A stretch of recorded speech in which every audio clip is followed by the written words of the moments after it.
This is the Agfa Silette Pronto.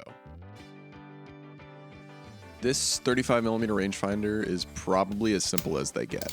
Since it was made in like 1958, this camera has basically no automatic features, which doesn't make it the easiest camera to shoot on, but with nearly no features to assist with shooting, this camera's advantages really are in its size, simplicity, and low price. Even though it's not the easiest camera of all time to shoot on, I'm definitely keeping it around. The Agfa Silette Pronto is a 35mm rangefinder, which is quite small. It measures 5 inches wide by 3 inches tall by about 2.5 inches thick, so it is pretty tiny. With such a small form factor, you're gonna have to give up some features. So while some cameras from this era had some metering or focus modes, this guy has none of that. It's a fully manual camera. Ton of fun, but there's nothing that's really gonna help you shoot your images easier.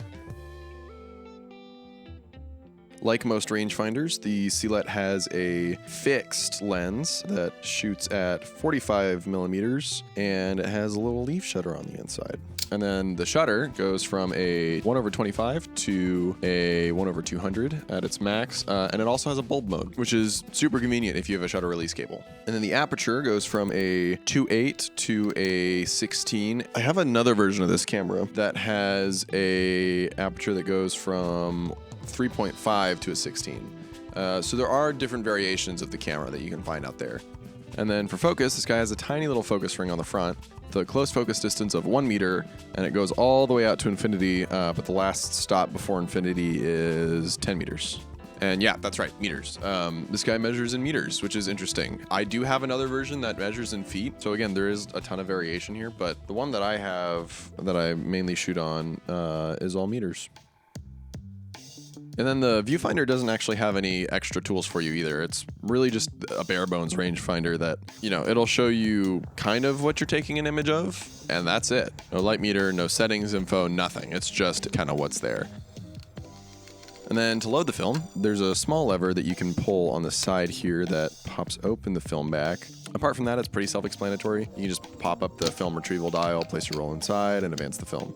And then when you're ready to retrieve it, there's a button on the bottom, and you can just hold the button and spin the film retrieval dial to pull all the film back. And yeah, like I said, this camera is really simple, but that also means it's really cheap. You can pretty easily find it for about $30 on eBay, and you can definitely get them for cheaper than that. Like I said in the beginning, these guys were so popular back in the day that there's just so many on the market right now, and they're super, super easy to find. Actually, the way that I found my two were both from separate estate sales that I bought off eBay. Another thing that I think is pretty interesting to note is actually the frame shape of the camera. On all the photos that you take on here, if you take scans with the film backing, the frame actually is rounded off by the edges, which I think leads to a really interesting look. So I really like this camera. It's small, light, obviously not trying to hold your hand while you're shooting. And when I get a photo out of this thing, I almost always feel like I earned it. It's kind of crazy how such a simple camera can be so fun to shoot, but I've honestly taken some of my favorite photos of all time shooting with this guy. And maybe that's because I kind of have to slow down because of all the super manual settings, and I have to kind of estimate my focus distance as I shoot, but yeah, I don't know. Who's to say? All I know is I really like it, and I'm definitely keeping this guy around.